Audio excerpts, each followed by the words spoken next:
بسم اللہ الرحمن الرحیم۔ السلام علیکم دوستوں، گزشتہ دنوں دو بےحد اندوہناک حادثات رونما ہوئے ہیں جنہوں نے پوری دنیا میں تہلکہ مچا دیا ہے۔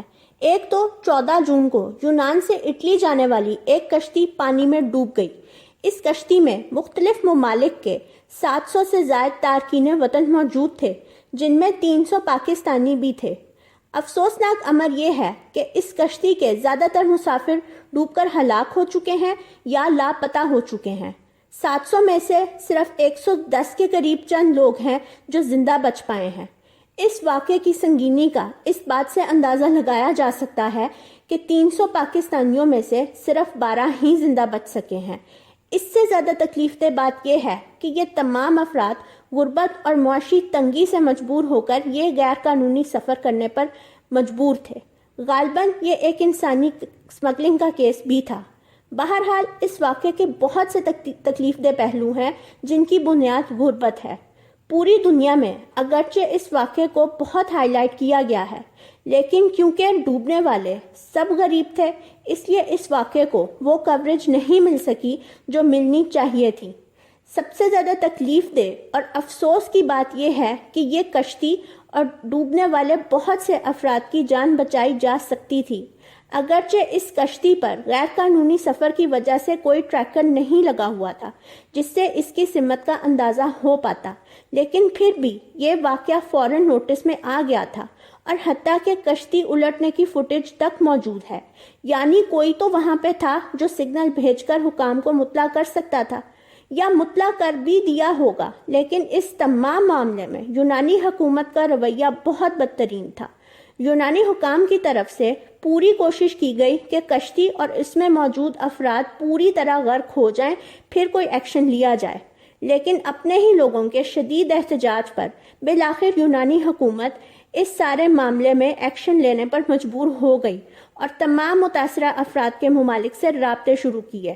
اس تمام واقعے میں یہ امر قابل تفتیش ہے کہ یہ کشتی حادثاتی طور پر الٹی گئی یا الٹائی گئی۔ یہ سچائی تو بس اللہ تعالیٰ ہی جانتا ہے۔ اور دوسرا حادثہ اس حادثے کے صرف چند روز بعد 18 جون کا ہے، جو افسوسناک ہونے کے ساتھ ساتھ پراسرار بھی ہے، جب ٹائٹن نامی ایک آبدوز جس میں دنیا کے 5 امیر ترین افراد موجود تھے، اور یہ آبدوز 100 سالہ غرق شدہ مشہور ترین بحری جہاز ٹائٹینک کا ملبہ دیکھنے کے لیے سمندر کی گہرائی میں اتری تھی۔ پھر یہ اطلاع آئی کہ یہ آبدوز سمندر میں لاپتہ ہو گئی ہے اور اس سے رابطہ منقطع ہو گیا ہے، اور اس میں آکسیجن بھی بس بہت تھوڑی دیر کے لیے ہی موجود ہے۔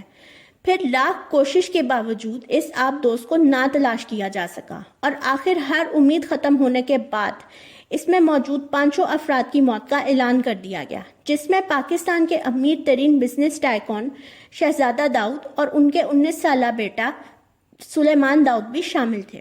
اور ٹائٹینک کے ملبے کو دیکھنے کے لیے انہوں نے $2.5 لاکھ، جو پاکستانی روپیوں میں تقریباً 15 کروڑ بنتے ہیں، ادا کیے تھے، لیکن بدقسمتی سے وہ یہ سفر پورا نہ کر سکے۔ لیکن دوستوں، اس واقعے کے حوالے سے لوگ بے حد شک و شبہات کا شکار ہیں، اور پھر امریکن ایکسپرٹس کی جانب سے کیے جانے والے دعووں نے اس معاملے کو مزید مشکوک کر دیا ہے۔ خاص طور پہ ایک ایکسپرٹ کا بیان کہ یہ آبدوز تو اپنے سفر کے تقریباً 1.5 گھنٹے بعد ہی کریش کر گئی تھی، اور یہ بات ہم تبھی جان چکے تھے۔ لوگ اس بیان پر بہت سے سوالات اٹھا رہے ہیں کہ اگر آپ لوگوں کو اس آبدوز کے حادثے کا علم ہو چکا تھا تو کئی دن تک لوگوں کو بے وقوف کیوں بنا کر رکھا کہ ہم اس آبدوز کو ڈھونڈ رہے ہیں۔ پھر آبدوز تیار کرنے والی مشہور کمپنی اوشن گیٹ کے امپلائی کا بیان سامنے آیا کہ آبدوز تو ڈیفیکٹڈ تھی اور یہ کمپنی ڈیفیکٹڈ آبدوز تیار کرتی ہے۔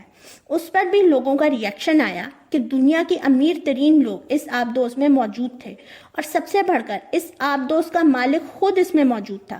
تو کیا وہ سب اتنے بے وقوف تھے کہ اسے چیک کر کے تسلی کیے بغیر اتنا بڑا رسک لے لیا اور اپنی زندگی داؤ پر لگا دی؟